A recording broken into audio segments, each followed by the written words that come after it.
In other words, too fat to fly. This could all go horribly wrong at any minute. Hello there, and welcome to the 190th edition. The 190th, is that even possible? Yes, it is the 190th edition of Louis Black's Rantcast, entitled 2-Minute Drill. We'll get to that shortly. I'd like to avoid it for a while. I'm sick and tired of what's going on out there. It's exhausting. Jokes are exhausting about it. It's so appalling. But before we get to that, look, a very nice birthday gift. And let me thank all of you out there for all the birthday well wishes that you sent my way, and you sent as regards my mom, and this is quite a delightful gift from my Canadian pal, from Calgary, no less, living here in the States, Jody. This is a symbol of the Royal Canadian Air Force, and I am very proud to be wearing it today because it gives me a sense that I'm not here. I'm not involved with what's going on here for a moment. I've escaped it, and I'm somewhere where people seem to still have, except for a few of them who've kind of started to watch down here and gone, boy, this would be really great for me to be stupid. That I'm wandering the woods of Canada, looking for the wildlife that they destroyed.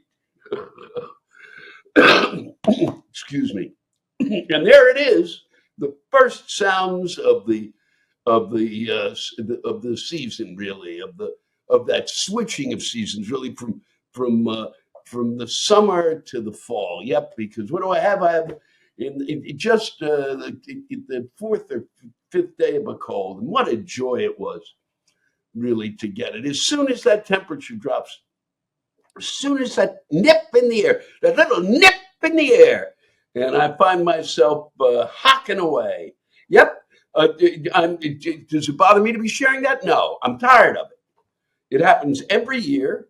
It happens to a lot of friends I know. My friend Joe also, but not as bad as me. He got whacked a little. But I do love this shirt. And I'm sorry to get off the subject, but once the sound of the season came, it's important for me to tell you. And I was going to talk about that for a moment, so better then. But I want to thank Jody for this, and the proceeds from this go to the Air Force Association of Canada. Maybe that's who we should be doing, you know. Maybe I wonder if the camouflage and stuff that we sell, some of that should be going to the military. At least going to the military in the sense of taking care of them, not in the sense of buying more weapons and doing all that nonsense. Taking care of them. And hopefully that's what they've done with this, and then they should, because she left the price tag on, and it shows how much she cares about me. But thank you, Jody, and I like wearing this. It's quite nice. I feel a little stronger because of it. Will it help in terms of the Rantcast? No, but it will certainly makes me feel a little more comfortable, and hopefully you are comforted by this symbol as I sit here squawking away in my cable access studio. Wow. So 2-minute drill. Really, really that's our debates now, huh? I've talked about this before. I will continue to talk about it because it is unbelievable. Maybe next year we'll be down to 1:45, 1:30. Maybe just people get up there and go, burp, burp, ah. One hand, they'll have 2 seconds to write something on a blackboard if they can find the chalk that's hidden somewhere. And if they can perform those kinds of tasks, we go, wow, they did it faster. Let's vote for them. It's ludicrous. You can't call people basically discussing issues that are of huge importance to us. Huge. Okay? How the money that we send in, that you worry about, that all those people out there going, I can't believe you're spending the money on this. The whining that goes on. And the most that you can, that we can listen to is 2 minutes of it. And it was not barely discussed. Okay, barely. Okay, and 2 minutes is not enough time to discuss anything. All right, it takes me 2 minutes to get to the punchline of a joke, or even begin to get to the point where I'm heading toward the punchline of a joke. You cannot discuss some of these issues. You can't talk about inflation in 2 minutes, all right, unless you come up with something snappy, all right? Unless you come up with something really snappy, all right? And that hasn't, they barely come up with anything snappy anyway. And she's trying to goad him, and he basically, couldn't get his mouth open wide enough to take the hook. Unbelievable. Stood there with that expression on his face. It was just of the expression of extreme flatulence, almost. I mean, seriously, I'm sorry. And she's smiling away. Wait, and that's when it's boiling down to, well, she was really smiling, and he was really, looked angry and upset, and he really seemed to be depressed. And and he was really worried about his crowd sizes. I mean, that's it. That's the way we're deciding. I mean, and the fact that it has taken this long for someone from the Democratic Party to know how to get to it, really, this long. The Republicans couldn't do it in 2016. Easiest job on earth. He debates like a ninth grader. All right, I mean it, and I'm sick of it. And for that to be seen as some sort of, he did so well. No, he didn't. What he did was poke fun at a lot of people who did not know how to come back to that. All right? Because they hadn't been in the ninth grade in so long. Because they were so solidified by sitting around in the halls of Congress and forgot how to just be, goofy and stupid in terms of firing back remarks to somebody who is being goofy and stupid, really. And she found it. Took that long to get to him. Well, none of the other stuff worked. Nothing. Coming at him in terms of, facts, figures, whatever, that didn't work. You had to come back and go, nope, you're all they had to do was call him fatty. Seriously. That was it. Hey, fatty. Don't refer to him as Donald Trump. No. You don't refer to him as the President Donald Trump. No, you refer to him as fatty. And then he's going to get upset. Well, I'm not fat because my doctor told me, the doctor that was at the White House, he said, I was a perfect specimen for a man my age. What are we listening to? What am I saying? 2 minutes. 2 minutes. And they literally, she said some stuff at the beginning.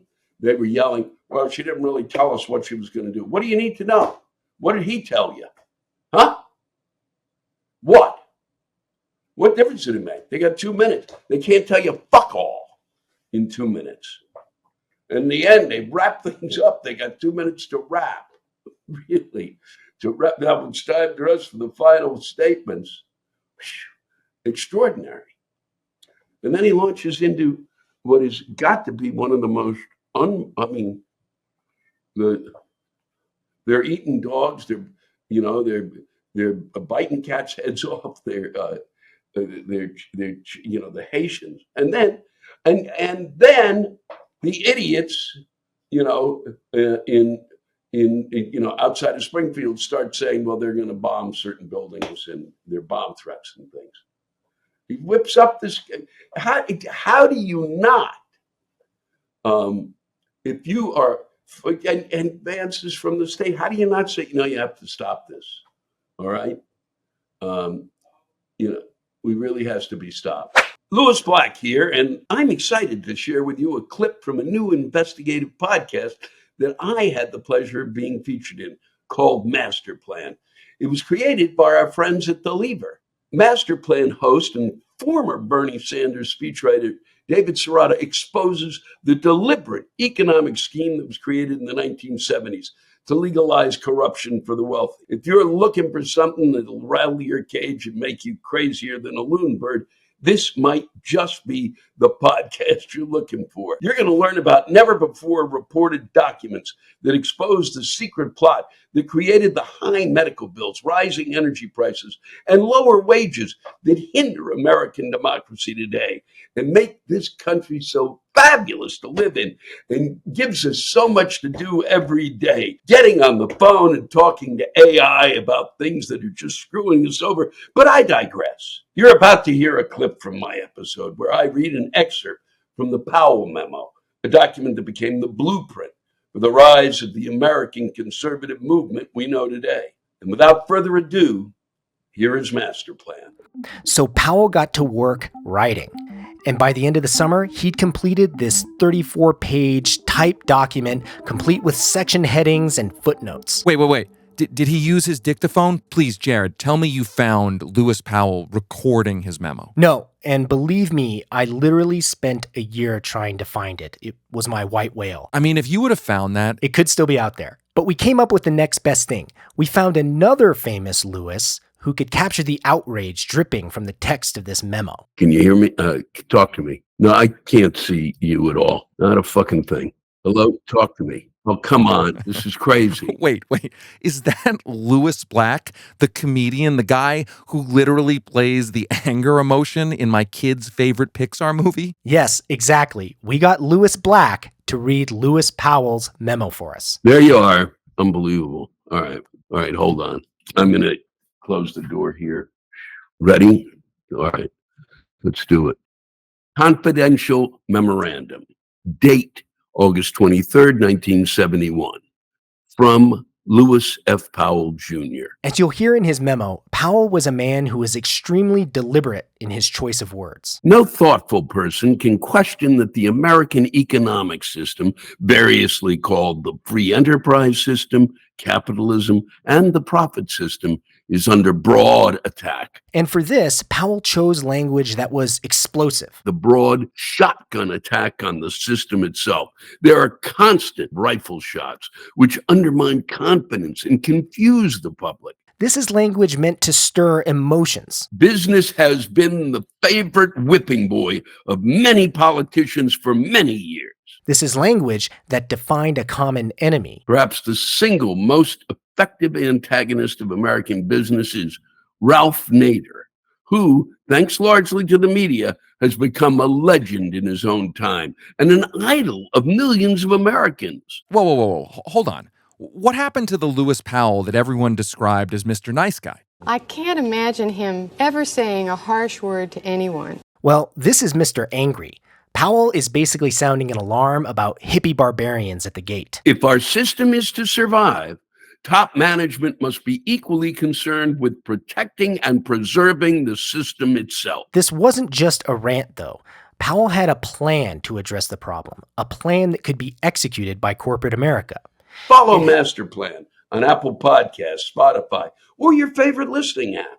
Tell them I sent you.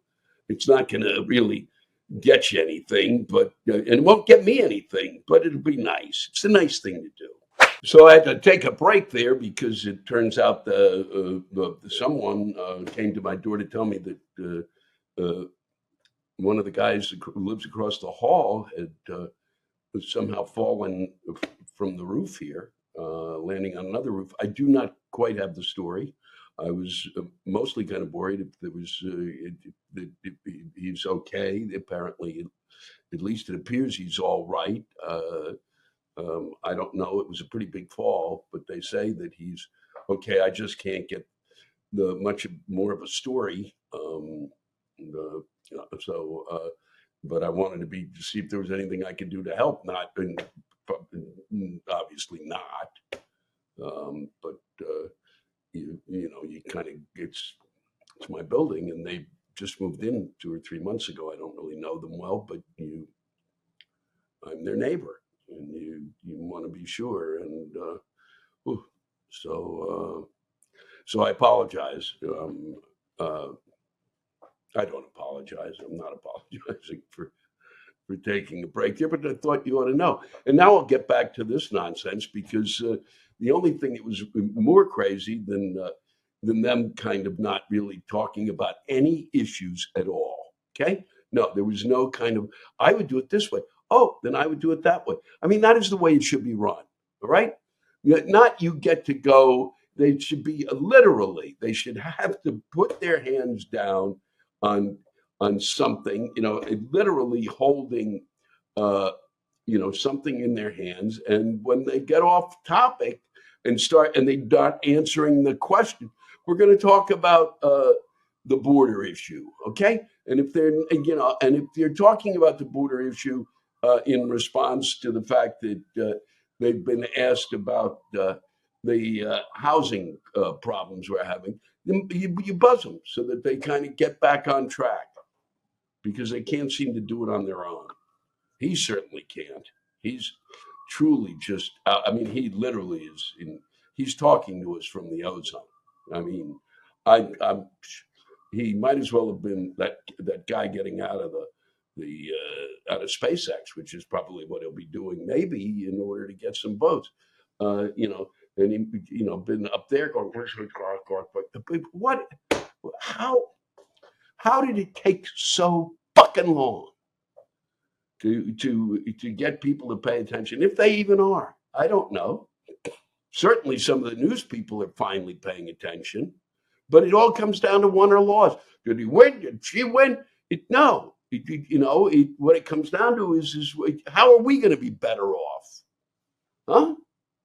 And that's really what matters. But at least finally, it was like, no, this is unacceptable. You can't be talking about this. At least the press kind of came to play a little. And the analysis afterwards was just as appalling as the debate, as far as I'm concerned, because it was all about who won and who had a better. And she really got goading him. She got him to, really snap. Okay, great, and it's good. I mean, it's good on the level of he's supposed to stay on message. It's what he's supposed to do. I still don't know what the message is. I never knew what the message was from the beginning. I never understood it. I wish she'd brought up the bleaching, or whatever that thing was. Is that couldn't you just take a swig of that and it would cure your COVID? I think it was, but I don't even know. I don't even remember. There's so much shit piled up, and I don't like being in this position of having to take, blow back on someone. But this is ludicrous. This has been going on way too long, and finally, I mean, did everybody? Was there a moment where the folks in the press had finally had the wax taken out of the ears, huh? So they could hear what he was saying? This isn't new.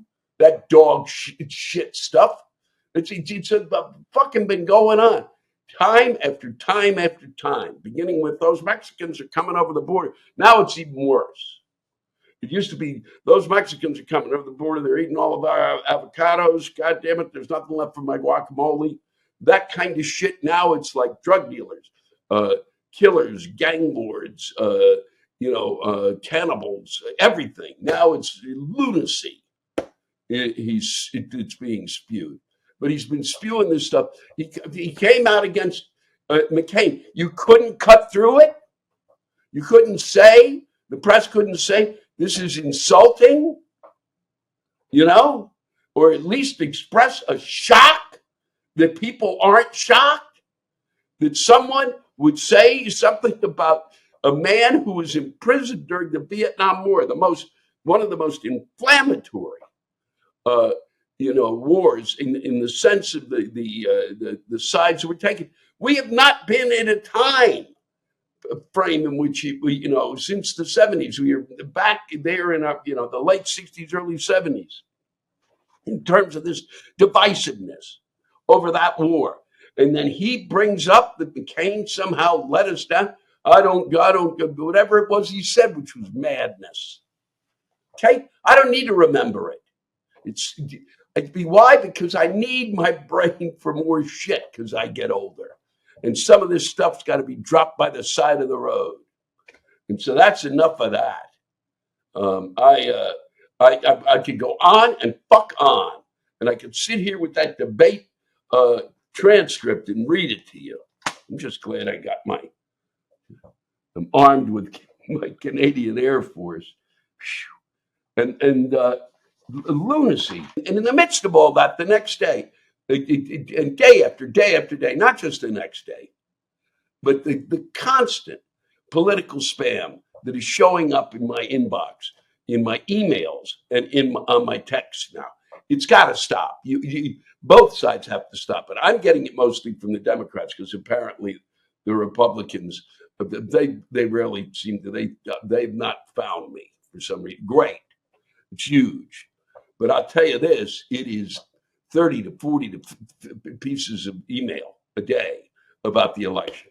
And I've just about had it because I am losing track of important emails. And you can tell me there's probably some way to divert this shit. One would think that by saying, stop sending this, unsubscribe. If it's unsubscribed, then you get another email saying, thank you for unsubscribing. And then you get an email from someone else who picked up your email from the person and said, well, he's unsubscribed from me, but maybe you can get him. I mean, stop it. All right? You should be allowed to send 2 or 3 to people. Once at the beginning of the thing, once now, and once before it. And then we'll send, when you can ask for money and whatever else. I mean, this is insanity. Look at this. This has made me a wreck. Colin Allred, he's running in Texas against Ted Cruz.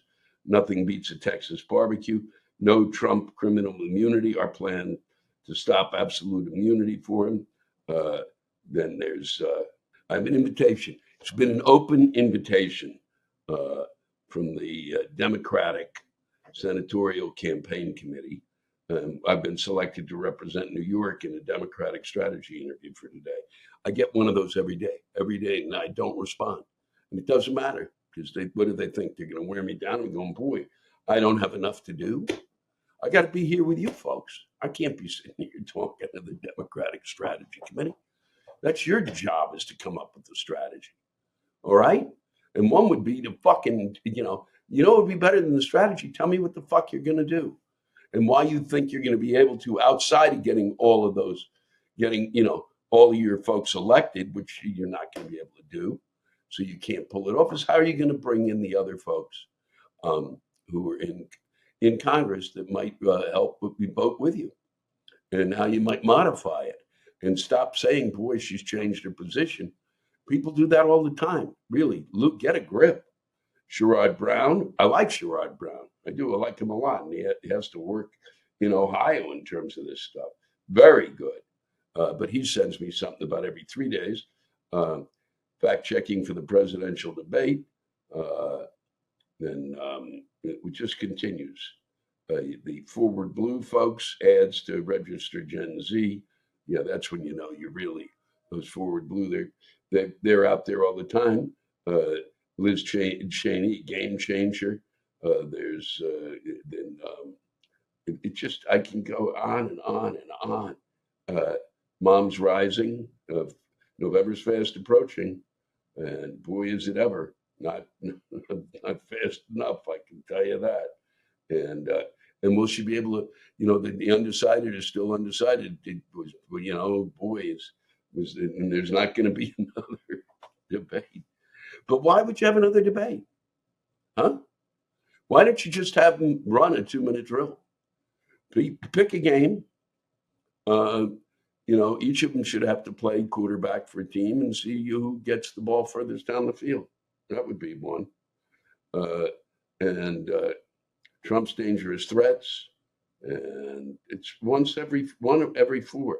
Tell the media to stop sane washing Trump, whatever the fuck that means. Jackie Rosen, yikes. Donald Trump and my extreme MAGA, da da da da da da. And I've got on my text messages. I'm reaching out personally because I wanted to text you about. I got 2 from 3, 4, 5, 6, 7, 8, 9, 10, 11, 12. That night, 13. This is 14, 15, 16. This is since that night, 17. I've thrown away some, 18, 19, 20, 21, 22, 23, 24, 25, 26, 27. 27 text messages with at least 30 to 40 every day coming in. I'm like, goddamn fucking, and they start, some are early, but boy, as the day goes on, boom, boom, boom. And then at the end of the day, I just find it hard to go through them again and get rid of them. And if somebody could tell me how you're supposed to get rid of these, I would be thrilled to hear. And it's just too much for me. And it was 27, and I'm telling you, 27 messages. And that's only part of them. I threw out 10 the night of the debate. I was sitting there as the debate is ending, and they couldn't blast me enough. Stop it. We have lives, and we like to live our lives, okay? And what you're doing is important, yes. You have to fucking bugger us, which is what you're doing, buggering us every fucking single day. We need some more money. No, you don't. What you need is you just send a text, say, I've got an idea. I have a concept of a plan. Well, however you want to fucking phrase it. I'm tired of it. And I still come back to how come it took so long to realize for some folks that he's nuts? And how come other folks don't seem to realize he's nuts? And what does he have to say? Huh? Really? I don't know. And I don't like being in the position of saying this. And I'm going to read this because less than 8 weeks before Floridians will vote on abortion rights amendment in the state constitution, a bitter standoff is escalating, oddly enough, between Governor Ron DeSantis and the amendment's backers over whether a string of state actions directed at the measure amount to a taxpayer-funded effort to defeat it at the polls. What do you think? Huh? What do you think? Ron DeSantis, who's basically kind of run a banana republic down there, okay? The debate first erupted last week after the State Agency for Healthcare Administration posted a 30-second video on social media that cast current Florida law, which bans almost all abortions after 6 weeks of pregnancy, as proof that Florida cares about women and families. How? How is that proof? 6 weeks? People don't, it's the other thing. People don't know it's 6 weeks. They don't even know they're pregnant. So that's protecting families. You're protecting families by making folks who don't want to have a family have a family. Seriously, guys. The post links to an agency website that claims that the abortion rights measure known as Amendment 4 threatens women's safety. It adds, don't let the fearmongers lie to you. The fearmongers, the people are getting fucked. These women are not getting proper health care, okay? It's that simple. This is not fucking up for argument. You can't just make shit up, all right? You have taken away proper health care from women, and you fucking know you have, all right? So that you can get some votes. It's disgusting. It's all beyond belief. It's like I had to go with friends or talk to friends from the time I was a kid, and there was the Roe v. Wade had not been passed, and they had to all go through hell and back in order to gain access to something that they needed. They needed an abortion. You can agree with it or not, but that's what they wanted. And they were 15, 16, 18, 19, 20, 21. Awful. At the same time, state criminal investigators were revealed to be belatedly examining whether some of the nearly 911,000 signatures collected to place the measure on the November ballot might be fraudulent. State officials certified the signatures in February, and the deadline for challenging them was passed. Okay? The state officials certified it. The deadline passed and now they're checking. Okay? Huh? This week, the state health care agency has begun airing its social media video as a commercial on Florida television. Although the extent and cost of the ad campaign remains unclear, the agency's media office did not address questions about the campaign, referring instead to a statement by a DeSantis official about the value of public service announcements. That's not value of public service announcement, you idiots. Meanwhile, the ACLU got involved, and here it goes. As we waste valuable and precious time in front of our children, okay? In a state that is, banning books and making and is talking about the benefits of slavery. We do not have the time or the energy for this madness. It is madness. It is fucking insane. Right? They're going after now. The time's up. Can't look. That's the deal. They believe in law until it applies to them. It works both ways some of the time, but this time it's been blowing in the wind. That's for sure. And that's what I got. Just a few things before I go. And I'm going to the Emmys, by the way. That's right. By the time you'll be hearing this, it'll be known whether The Daily Show won an Emmy. I've not been out there in 100 years. I went very early on a few times. Once when I was nominated for my HBO special. I also went out with The Daily Show a few times. And I thought, good time to go back because I wanted to see some folks and I wanted to spend some time with the Daily Show folks because I'm still on the hire and I never get to see all of them at the same time, and so it'll be a lot of fun.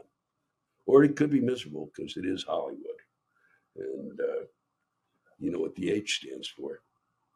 I don't know. I thought the joke would come immediately, but I'm too busy looking for to wrap things up. How about this? In terms of AI, which is just spectacular, and really, something that's going to be making billions of dollars for 6 or 7 people, and the rest of us will be going, why the fuck can't I get in the door? Huh? What do you mean you don't recognize my face? Microsoft Travel published an AI-written article. Ready for this? Listing the Ottawa Food Bank, which provides free meals to the needy as an attraction hungry visitors shouldn't miss. Imagine. If you don't speak English well. Oh, this seems to be a place maybe we could have lunch. Really? We don't have to pay?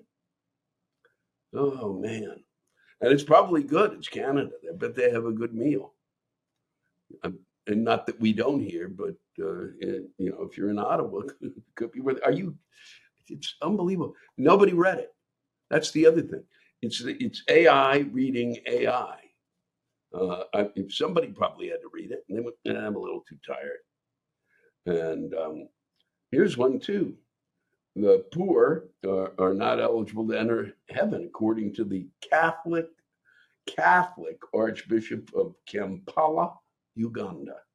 We've misunderstood the gospel, said Archbishop, warning that those who die poor, despite their God-given talents, will perish in hell. We have misunderstood the gospel. That's right. Those who die poor will perish in hell. They'll fry there. Wow. Unbelievable. It just goes on and on. But it's good to see that there's still that real strain of madness in the Catholic Church that just refuses to let go. Like one of those, like a tick that you can't get out. It's got, still there's those little claw things that are still in your arm. The tick's gone, but there's the Archbishop.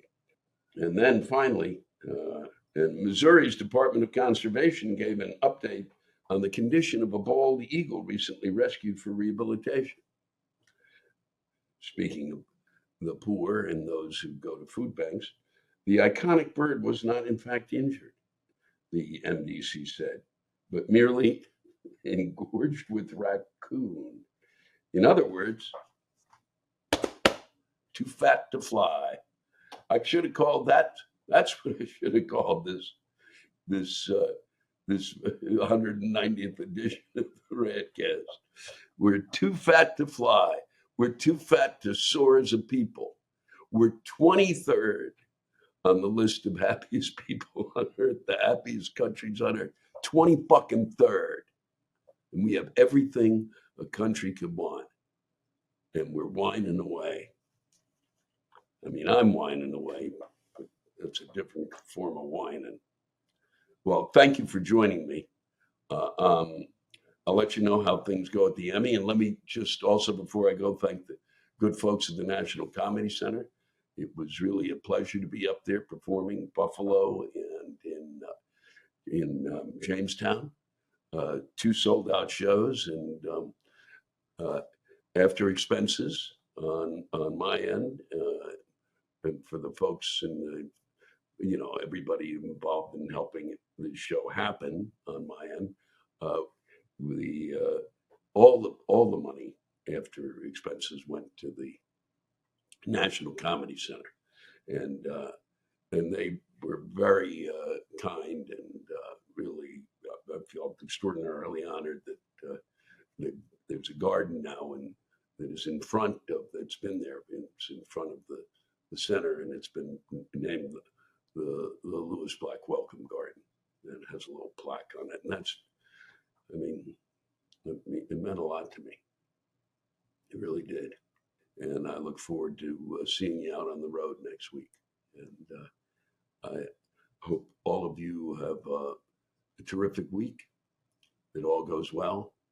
And thank you once again for the privilege and the pleasure of spending time with you. Here's one from BJ Terry.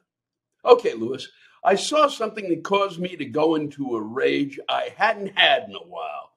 We use pre-wet towels for my wife to help simplify my care for her.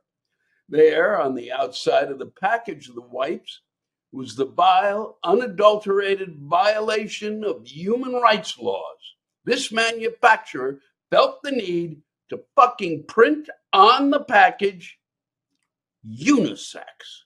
What the holy fuck? Are we all that fucking dumb? We have to be told that anyone can use a glorified wet one? Any sex? They had to assign sex to a fucking non-sexual object?